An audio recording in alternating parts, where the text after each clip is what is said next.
тамақтандыру сервис индустрия колледжіне қош келдіңіздер.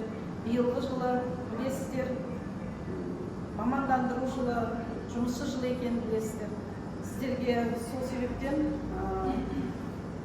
Чокупан нанына қазіргі таңда сұранысқа ие жапондық наны, сүтті наны. Чокупан нанын даярлаймыз және оны қалай пісіріп дайындайтынымызды және технологиялық карта бойынша пісіріп өздеріңіз куә боласыздар.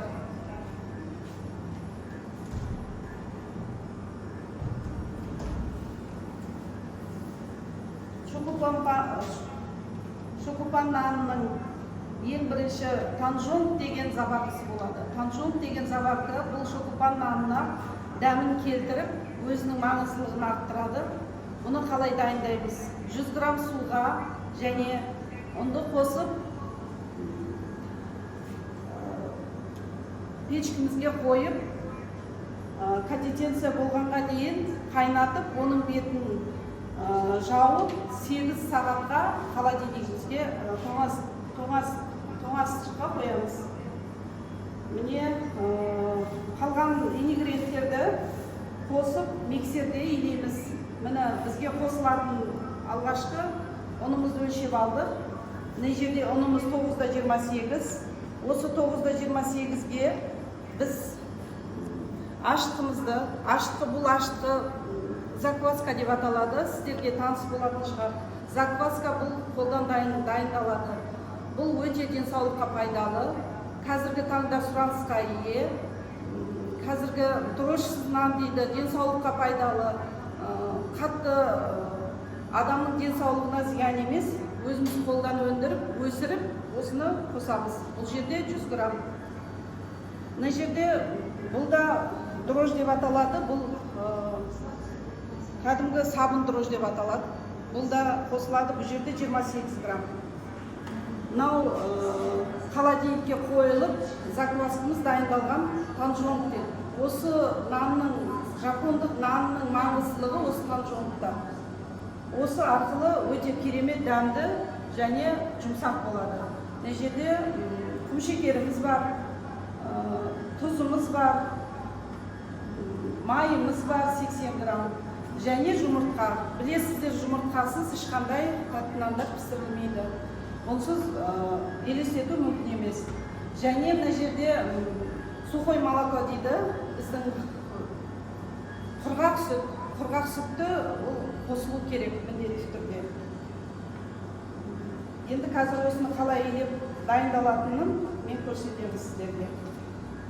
Бірінші ұнды алып аламын, 9,28.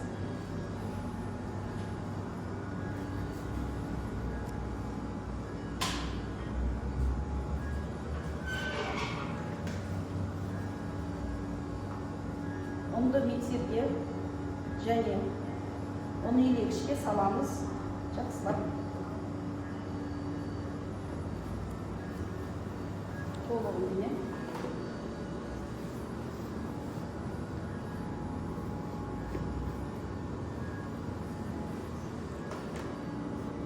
Енді сүт қосамын. Бұл жерде 415 грамм сүтіміз. Сүт жылы болу керек. Бөлме температурасына.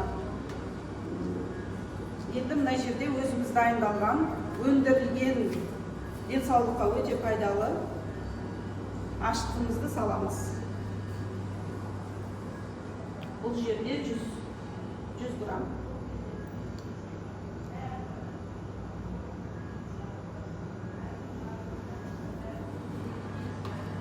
Мынау екінші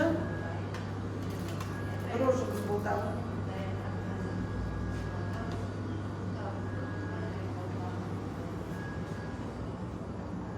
Осылардың бәрін қосып араластырып,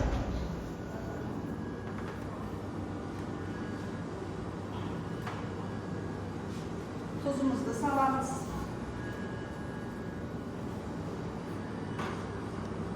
Шекерімізді саламыз.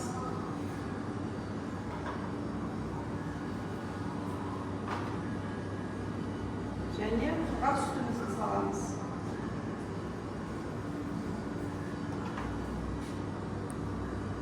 Енді жұмыртқамызды саламыз.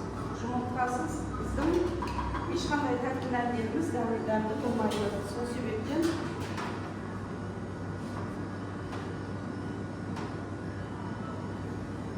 енді бұл сары майымыз 80 грамм келеді бұл жерде. Технологиялық карта бойынша салынып жатыр барлық нәрсе. Сіздерге осы көрсетіп жатқан мастер-классымыз қажет болады деп ойлаймын. Әрбір салған нәрсеге мән беріп отырыңыздар. Сабағымыздың соңында сіздерге сұрақтарымыз бар, сұраққа қоса сыйлықтарымыз да бар. Әрбір неге мән беріп отырыңыздар, не қосылады, қанша минут айналады, қандай нанымыз бар, қандай осы өздеріңізге қандай ойланып жүрген сұрақтарыңыз бар. Осы мастер-класстан сіздерге қандай ойларыңызға қандай мақсат келді, сіздерге ұнады ма, соны бақылап қарап отырыңыздар. Енді айналдырамыз.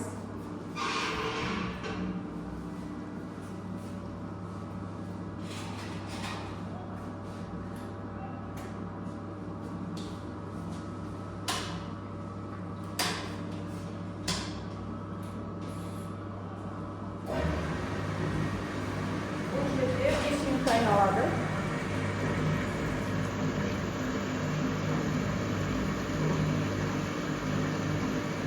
Қамыр өзіне бірі-біріне бірігіп, ішіне салған әрбір сүлеолар, яғни шикізаттар бір-біріне бірігген керек. Қамырдың басы бірігіп, жұмсақ болып иленіп шығу керек. Июі қанды ма, қанбады ма, арасында қарап көріп өзіңізге белгілі болады.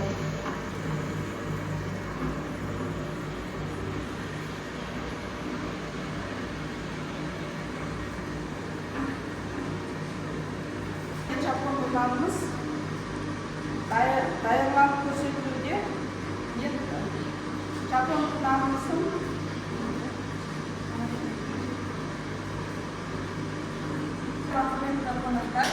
біздің мастер-классымызға қош келдіңіздер. Мен тамақтандыру индустриясы және сервис колледжінің өндірістік оқыту шебері Мекенбай Майя Махамбетқызы боламын. Бүгінгі біздің мастер-класстың тақырыбы альфа-холис печеньесі.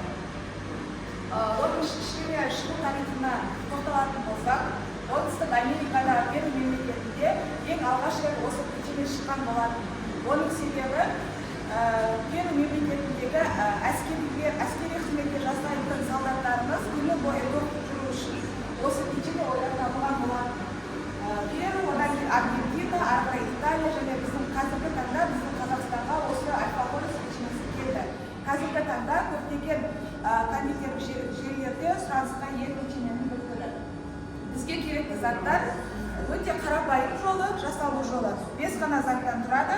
Бірінші қант ұнтағы, екінші сары май, жұмыртқа және миндальды ұн, және де жоғарғы ұн. Осылардың барлығын қазір сіздерге қалай жасалу жолын көрсететін боламын. Ең алдымен біз тазалық сақтауымыз керек. Мен қазір қолыма қолғап киетін боламын.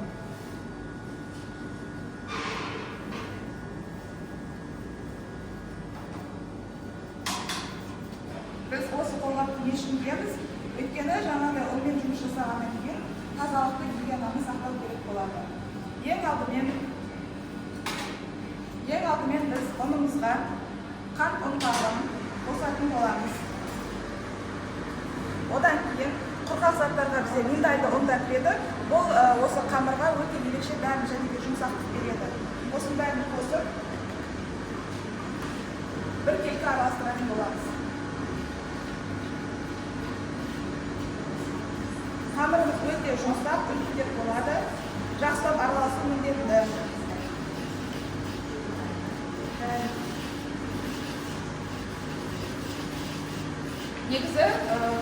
Негізінде осы кондитерлік өнімдерде жоғарғы сортты ұнды көп пайдаланамыз. Себебі жақсы көтеру үшін және де арасыздық болып қалмау үшін.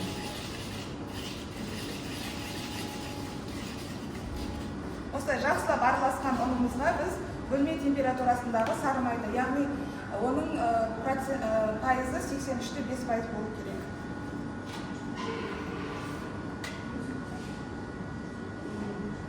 осылай сары майымызды қосып аламыз. Және де осымен бізге керек болмайды, ары қарай қолмен жұмыс жасаймыз. Бізде яғни бұл жерде қазір бізде сепке пайда болады.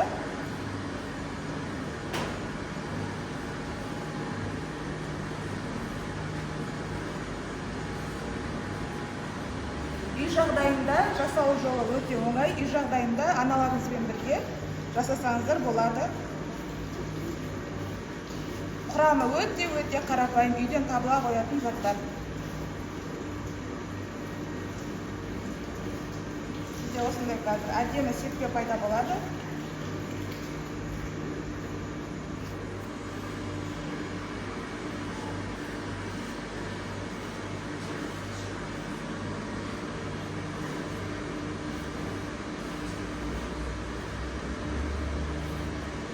Одан кейін жұмыртқаны керегенше қосатын боламыз. Жұмыртқа бізде осы сепкені біріктіру үшін қажет. Шеттен қосып отырамыз. Егер де көп болып кеткен жағдайда қамырымыз бұлжырап кетуі мүмкін. Сол үшін аз-аздан қосып отырамыз.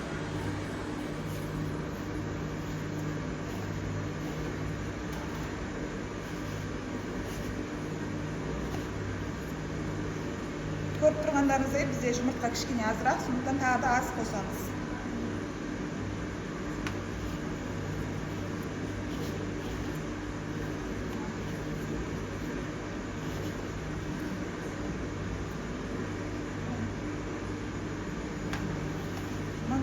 Қамырды көрсетпестер ма? Рашын апайдың қамырында көрсетпестер ма?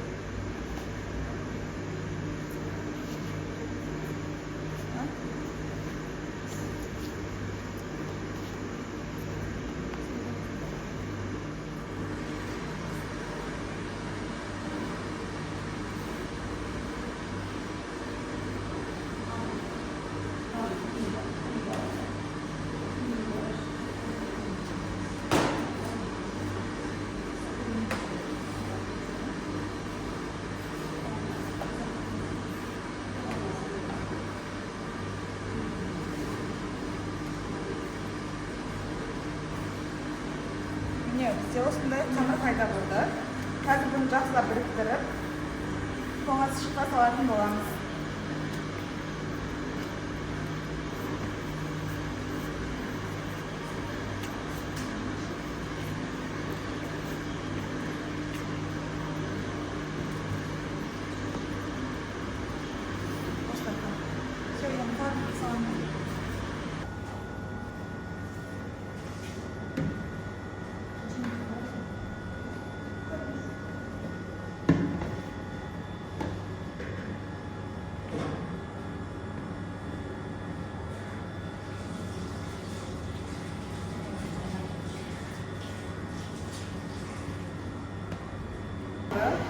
Бұл жерде біз бұны 3 бөлікке бөліп, доңғалақтап, шар тәрізді өзінің формасына келтіріп,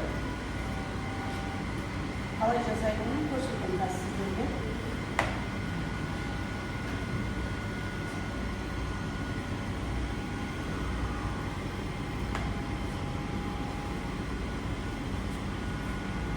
タラズにだけカスをやる。タラズにしてもいいけど。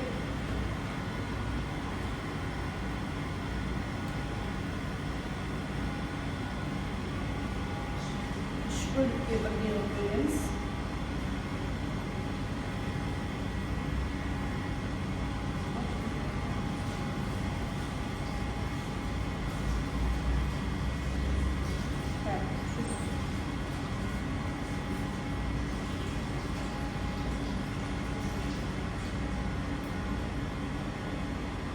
Birden buldum.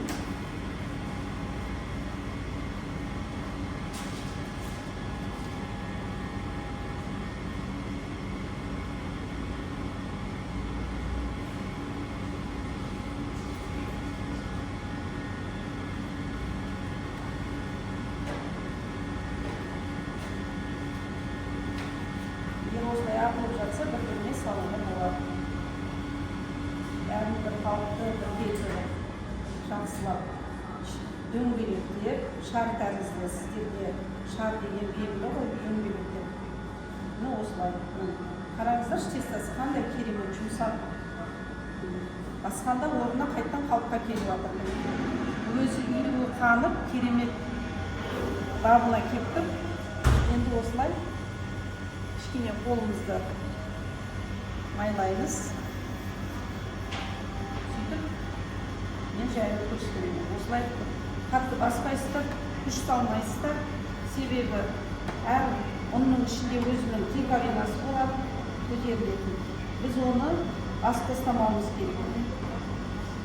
Оның ішінде клейковинасы жақсы жетіліп, жақсы осылай көтеріліп тұрған кезде, оны өзінің бабымен осылай жай ғана салмақ салмай, осылай жайып формасын келтіреміз. Енді бұны осылай жайған күйінде бір-біріне айқастырамыз. Міне бұлай. Қатты күштемейсіздер. Міне осылай. Енді үстінен тағы да қатты күш салмайсыздар. Жай ғана, жаймен ғана осылай басып шығасыздар. Енді өзінің формасына келді. Бұлай бүйтіп өздеріңізге қарай орайсыздар. Шокопан сүтті нанның ерекшелігі осы жерде. Осылай. Енді форманы алайын. Форма алдын ала дайындалып, өзінің ішін майлап,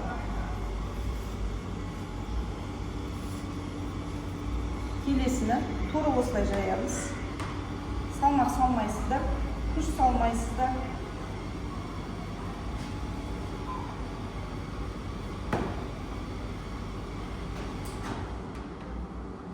Керемет бабына келіп тұр. Көтерілуі де бәрі жақсы. Енді осылай, оны да бүйтіп айқастырасыздар, бір-біріне кигізесіздер. Үстінен басасыздар, осылай бүйтіп жай ғана баппенен, қатты күшпен болмайды. Себебі нанымыз көтерілмей қалуы мүмкін. Ішіндегі дайын клейковинасы дейді ғой, ұнның.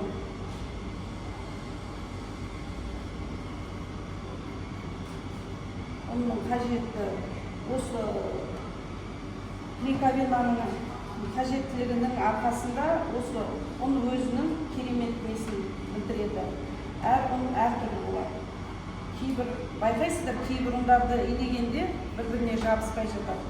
Ол жерде уже клейковинасы төмен, яғни құрамындағы құндылығы төмен деген сөз. Міне осылай не саламыз. Жай ғана баппен енді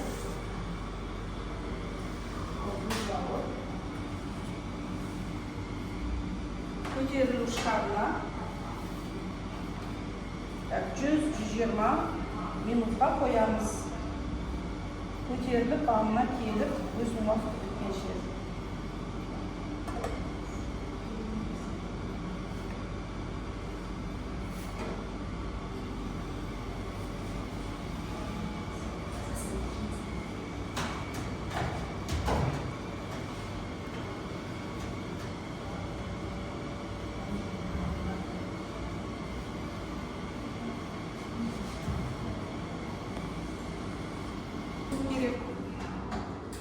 Сол себептен алып мына дайын шокопанымыз тура осындай технологиямен, осы құрамында шикізаттармен осылай жасалды. Енді білесіздер, нанның беті керемет әдемі болу үшін жұмыртқаның көмегі көп керек. Жұмыртқаның көмегімен бетін жақсылап әрнеміз жағып, күш салмау керек бұл жерде. Жай ғана баппен осылай жағып шығуымыз керек. Себебі көтеріп тұрған нанға қатты күш салуға болмай, ол бірден өзінің несін көлемін жоғалтуы мүмкін.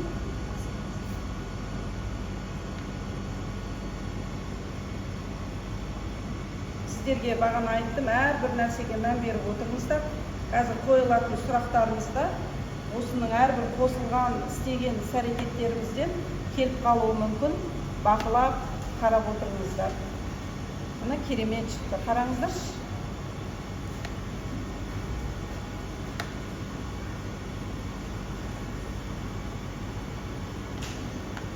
Бұл печкамызда қазір 170 градуста 25-30 секундта қоюымыз керек.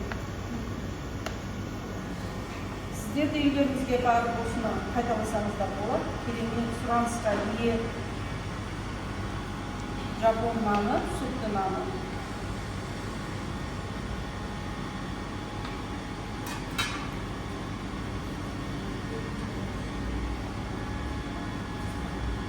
Қауіпсіздік есін сақтауымыз керек.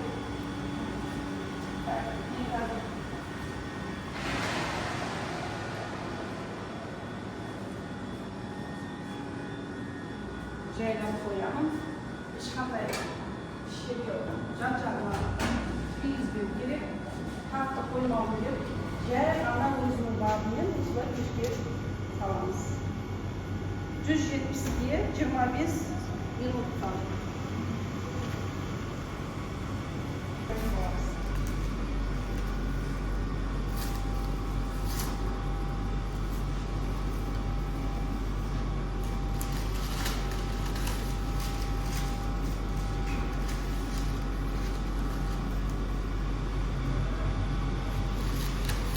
Bunu жайған кезде біз 0,5 мм қалыңдықта жаямыз.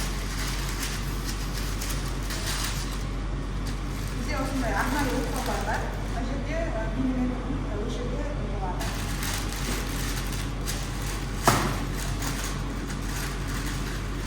Осылай пергаментті жауып тұрып жаямыз. Себебі қамыр жабыспау керек.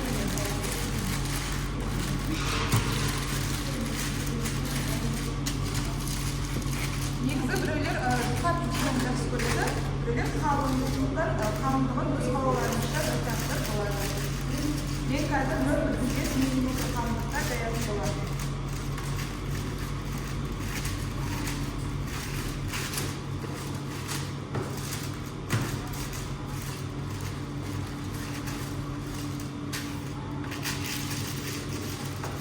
Бұны біз қазір қайтадан бұл қамырды бөтелке салатын боламыз.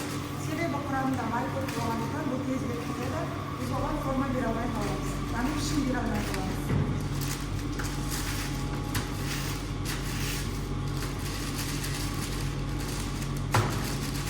Тағы да дұрыстап жаямыз, біркелкі болып. Барлық жерде біркелкі болу керек. Сол кезде печеньеміз біркелкі болып пісетін болады.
босатамыз. Өзінің қалыптан босатамыз.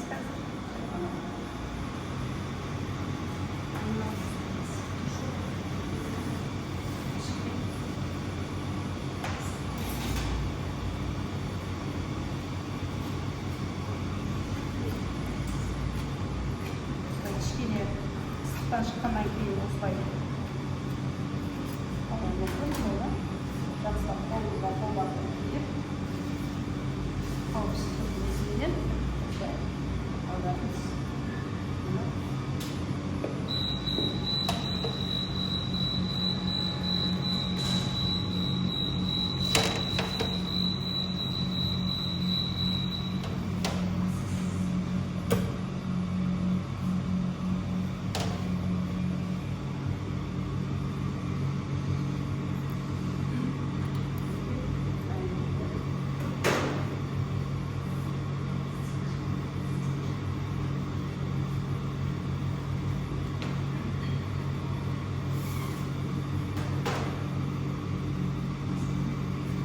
Мастер-классым аяқталды. Осы пісіріп жатқан жапондық сүтті нанды сіздерге ұсынып отырған себебім сіздердің қызығушылықтарыңызды арттырып, осы мамандықты таңдасаңыздар ешқандай өкінбейтіндеріңізді және алдағы уақытта осы нанды қолданып өздеріңізге жақсы ұнайтынын сенімдімін. Сау болыңыздар. Шокерге салған 5 минуттық қамырымыз дайын болды. Енді оны пішінге салып, кесіп, пешкеге салатын боламыз. Мен домалақ форманы таңдадым. Осылай ойып, домалақ формаға келтіретін боламыз.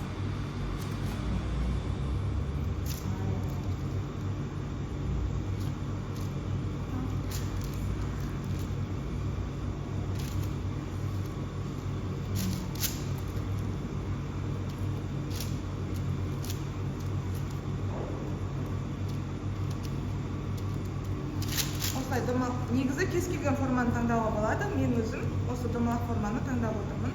Үйлеріңізде егер де басқа пішіндер болатын болса, міндетті түрде қолданып көріңіздер.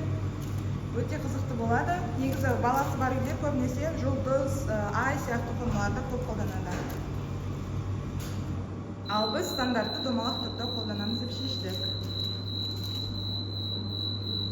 Бізде осындай әдемі домалақ пішінді печеньелеріміз дайын болды. Енді бұны біз 150 градуста қызып тұрған духовкаға 8 минут аралығында салатын боламыз. Біздің печкадағы печеньеміз пісті, қазір аламыз. Мен шықпақ ғой.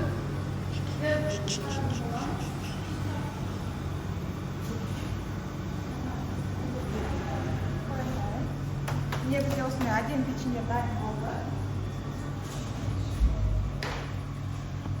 Қазір біз осының арасына, яғни начинка дайындайтын боламыз.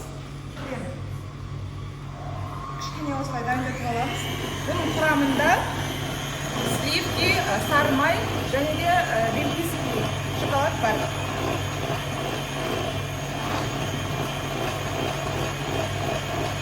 Жақсылап миксерлеп қоймалататын боламыз.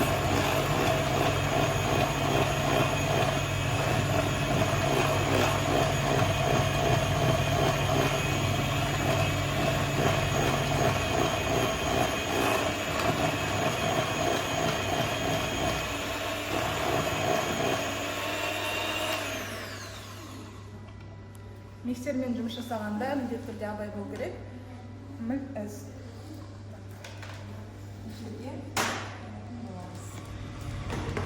Келесі дайын болған кремді қалташаға салатын боламыз.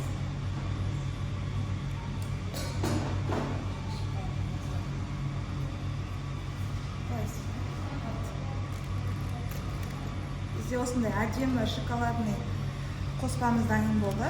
Қазір осы пісіп шыққан альфа-хорес печеньелердің арасына жағатын боламыз.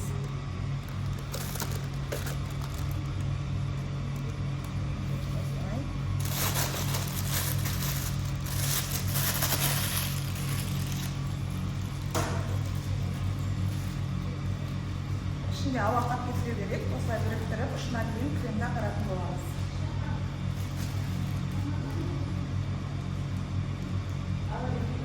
Бізде креміміз дайын. Енді қолғапты киіп, бірге жұмыс жасайтын боламыз.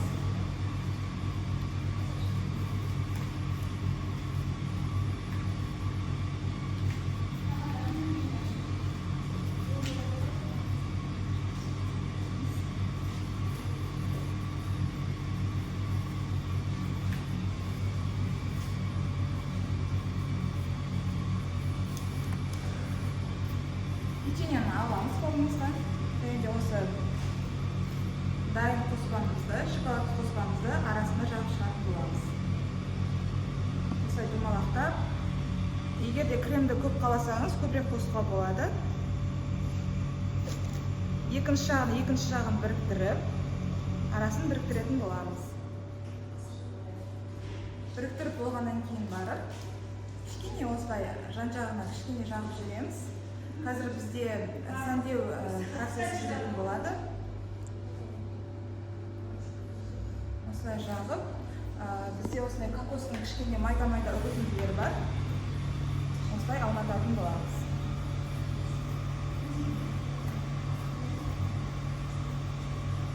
Бізде осылай әдемі печенье дайын болады. Дайын болғаннан кейін осында қоя беретін боламыз.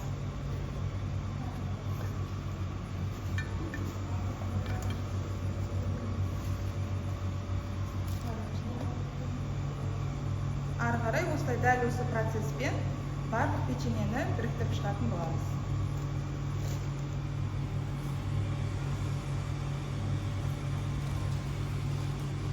Кокос үгітінділері жабысу үшін кішкене шығарым қылып, осы кремді шығарып жағатын боламыз.